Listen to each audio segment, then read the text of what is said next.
تقریباً آج سے 100 سال بعد تک ہم سب مر جائیں گے۔ ہم سب یہ رنگین دنیا چھوڑ جائیں گے، پھر ہم ماضی بن جائیں گے۔ نئی نسل میں ہمارا نام و نشان ختم ہو جائے گا۔ ہمارے اپنے ہی ہماری قبر تک بھول جائیں گے۔ ہماری جسم کو مٹی کھا جائے گی اور ہماری روح نہ جانے کہاں کہاں بھٹکے گی۔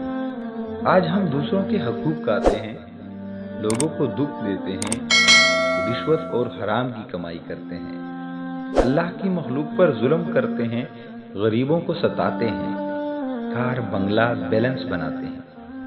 100 سال بعد ہم سب یہ سب کچھ چھوڑ جائیں گے۔ آپ بھی مر جاؤ گے، ہم بھی مر جائیں گے۔ پھر نفرتیں کیوں؟ حسد، بغض کیوں؟ ظلم کیوں؟ 2 دن کی زندگی پیار، محبت، اخلاص، احساس، خلوص اور ہمدردی کے ساتھ کیوں نہیں گزارتے؟